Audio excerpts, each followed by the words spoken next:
The pod moves as one scarred body's breaking the surface. They are exhausted. A long journey has left them vulnerable. In the sunlit water, they are a feast laid bare.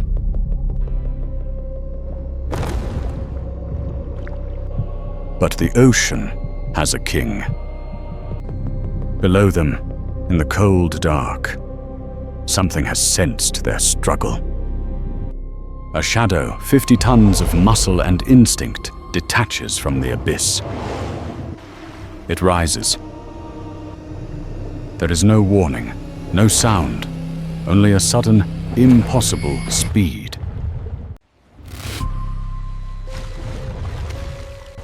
The water will run red. For the Leviathan, the eternal hunt has begun again. Chapter 1. The Realm of Hunger. This is the Miocene, a world drowning in sunlight and warmth. A planet warmer than our own, a single global ocean, teeming with life. It is a vast blue conveyor belt, a liquid pantry for the apex. Carcharocles Megalodon. A shark the size of a freight car, a mouth wide enough to swallow a herd. Its teeth, 7-inch daggers, serrated like steak knives. They are not tools for slicing. They are for shearing through bone. This is not just a predator. It is a geological force, an engine of consumption. It cruises the warm highways of this ancient sea, unchallenged. Here there is only one law: eat or be eaten. But for a creature of this scale, there is no awe. But there is only the hunger. A constant gnawing void, a metabolic fire that demands tons of flesh. To be this large is to be in a constant state of starvation. The body, a 60-foot furnace, demands fuel. Every creature in this ocean, the small dolphin, the giant whale, is simply fuel. Chapter 2. The Art of the Kill. The Leviathan's world is not one of sight. It is one of sensation. Its snout, a living sensor array, reading the pulse of the ocean. The ampullae of Lorenzini, tiny pores that detect the faint electric whispers of life. The heartbeat of its prey. It detects a frantic pulse.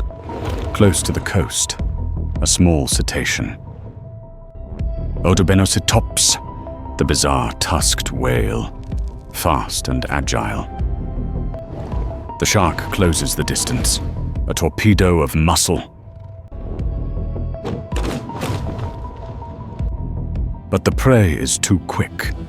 It darts into the shallow coastal reefs, where the shark's massive 60-foot body cannot follow. A failure. A massive expenditure of energy for no reward. This is the brutal calculus of survival. Energy spent versus energy gained. These small, fast meals are not worth the chase.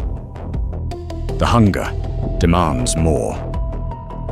It needs blubber, thick, rich, energy-dense. It needs the slow, the large, the predictable. It needs the great whales. The shark turns from the coast to the deep migration channels. Here, the primitive baleen whales, Setopyrus, travel in pods.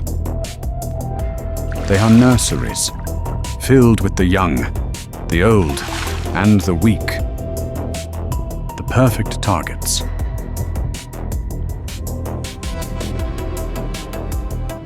It finds them, a pod moving south, slow and weary.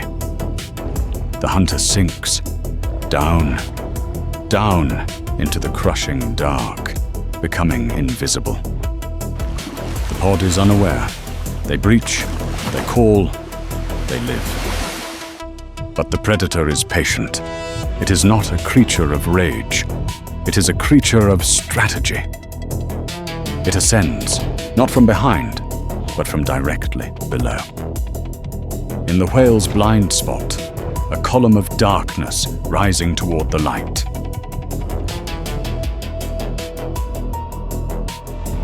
The time is now. Chapter 3: The Reddening Deep. It breaches the surface, not in a leap, but in an explosion of water and power. The pod scatters. Panic. Chaos. The water boils with movement. But the shark has its target, a sub-adult lagging behind.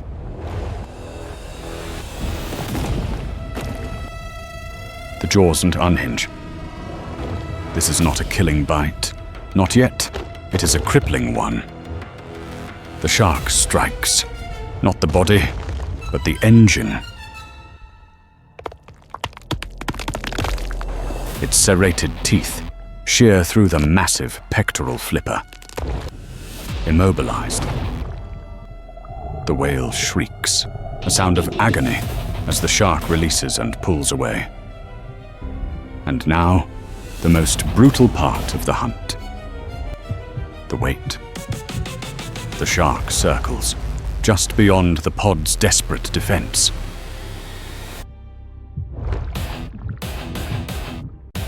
It watches, its senses alive, tasting the life fading from its prey. The pod tries to help, to lift the wounded, but it is useless. The ocean is filling with a dark cloud. The wounded whale weakens. It slows. It begins to sink. Only then does the Leviathan return. The hunt is over.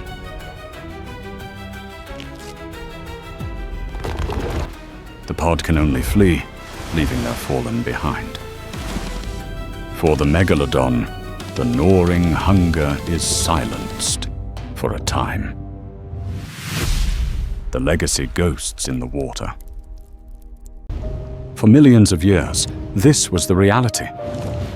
This one shark, this single species, was the greatest evolutionary pressure on Earth. The fossil record tells this story: whale bones scarred by serrated teeth.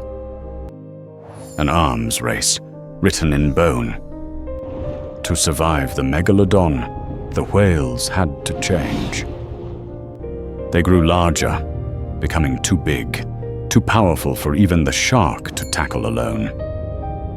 They became smarter, their social bonds, their defensive tactics hardened in this crucible. And they ran.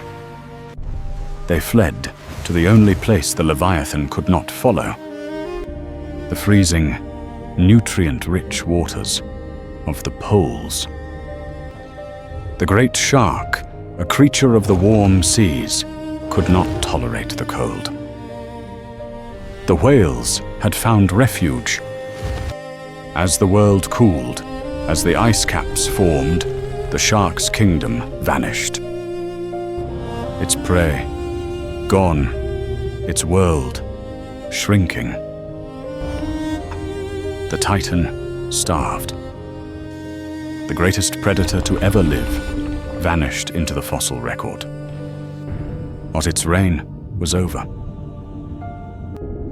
But its legacy endures in the deep.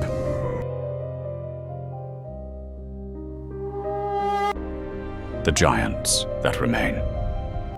When we look at the blue whale, the largest creature to ever exist, do we see the ghosts of the predators they were forced to escape?